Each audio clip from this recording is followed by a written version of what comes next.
à tous, bienvenue à cette dévotion. C'est avec un grand plaisir, donc un plaisir renouvelé que je suis là encore pour te saluer, pour te dire que tu es bienvenu dans la famille de Dieu, si tu es déjà enfant de Dieu, c'est-à-dire si tu as reçu Jésus comme ton sauveur et comme ton Seigneur, Dieu est devenu ton Père céleste. Si tu ne l'es pas encore, si tu n'es pas encore enfant de Dieu, Dieu veut te dire aujourd'hui qu'il t'aime, qu'il a payé un prix pour toi. La parole déclare que Dieu a montré son amour envers nous, en ce que lorsque nous étions encore des pécheurs, Christ est mort pour nous. Et pour nous qui avons reçu Christ, quel privilège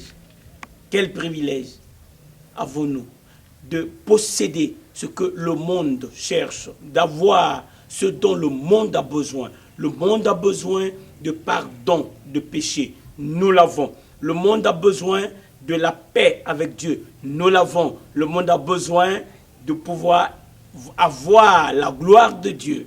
Et nous qui sommes réconciliés avec Dieu, nous méritons maintenant la gloire de Dieu. Car la parole de Dieu déclare qu'à tous sont péchés et sont privés de la gloire de Dieu. Mais maintenant, nous sommes justifiés gratuitement en Jésus-Christ. Alléluia. Aujourd'hui, nous allons poursuivre notre méditation dans Actes, le chapitre 4. Souviens-toi que Dieu s'est manifesté dans la vie de Pierre par un miracle. Le boiteux a marché et cela a créé une occasion favorable pour annoncer le message qui sauve non seulement au peuple, mais encore à toute la chefferie, au conseil, au Sanhédrin.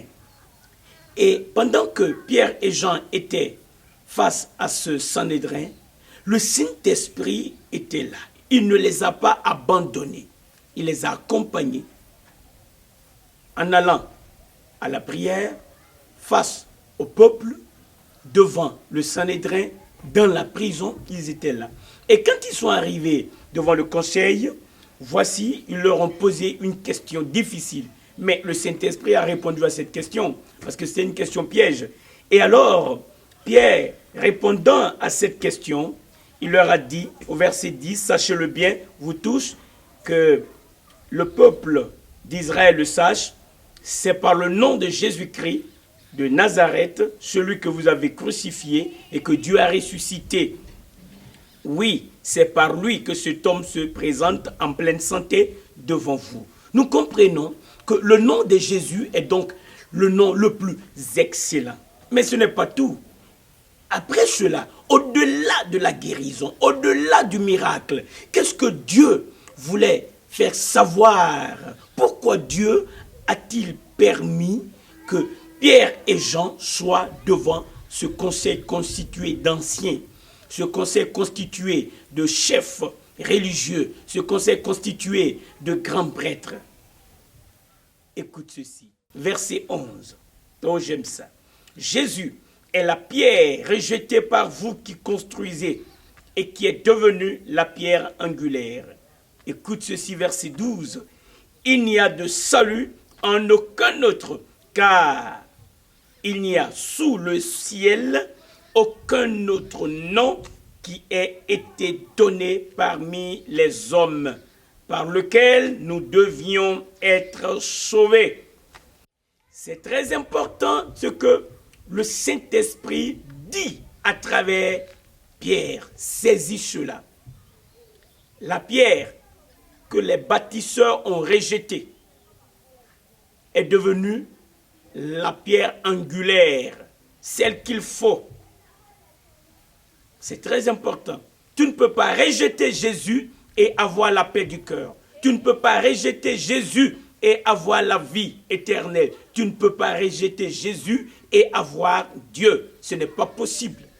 La parole de Dieu a été claire. Lorsque nous étions sans Christ, nous étions sans Dieu, sans espérance dans le monde.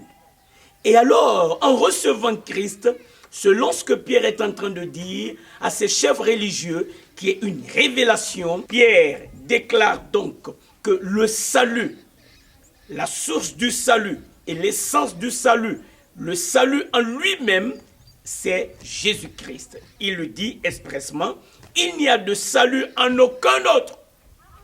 Veux-tu le salut? Veux-tu être sauvé de tes péchés? Le salut se trouve en Jésus-Christ. Et il a été clair, et cela a attiré mon attention. Écoute ceci. Il n'y a de salut en aucun autre, car il n'y a sous le ciel aucun autre nom qui ait été donné parmi les hommes par lequel nous devions être sauvés. Le nom de Jésus, nous l'avons dit, c'est le nom qui est excellent. Ce nom qui est excellent, non seulement en ce nom, les malades guérissent, non seulement en ce nom, les boiteux peuvent marcher, non seulement en ce nom, les démons sont chassés, mais en ce nom, tu es sauvé, c'est-à-dire tu n'appartiens plus au diable, tu appartiens à Dieu. Il y a une réconciliation entre Dieu et toi, il y a la paix, tu as la paix avec Dieu, et alors, tu peux bénéficier des privilèges des enfants de Dieu, de ceux qui sont sauvés. C'est-à-dire pouvoir invoquer ce nom avec confirmation. C'est-à-dire avoir l'assurance que tu n'es jamais seul. C'est pourquoi, malgré les persécutions, malgré les situations difficiles, toi qui as reçu Jésus, tu as le nom qui t'a réconcilié avec Dieu. Tu as le nom par lequel tu peux parler avec Dieu. Tu as le nom qui sauve. Tu as le nom de Jésus-Christ, le nom le plus excellent. En ce nom, les boiteux marchent. En ce nom, les lépreux sont purs. En ce nom, les malades guérissent. Au nom de Jésus, les aveugles voient. Quel merveilleux nom! Le nom qui a été donné par lequel toi et moi, nous puissions être sauvés. L'as-tu reçu? Crois-tu en ce nom? Si tu ne l'as pas encore fait, maintenant, c'est le temps de Dieu. Maintenant, c'est le temps de ton salut. Sois sauvé au nom de Jésus. Tu me poses la question, comment pourrais-je le faire? C'est simple. La parole de Dieu déclare, si tu peux confesser de ta bouche que Jésus-Christ est ton Seigneur et que tu peux croire dans ton cœur que Dieu l'a ressuscité des morts, alors tu seras sauvé. Tu peux le faire maintenant. Dis de ta bouche que Jésus est Seigneur et croire dans ton cœur qu'il est ressuscité. Et savoir que quand tu l'inviteras, il viendra. Il viendra dans ta vie.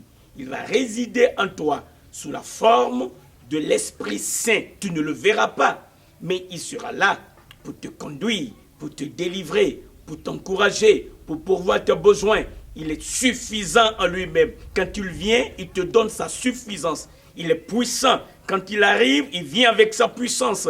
Il est le Seigneur. Quand il vient, tu as besoin de te soumettre à lui afin de voir sa gloire. Il a dit lui-même à cette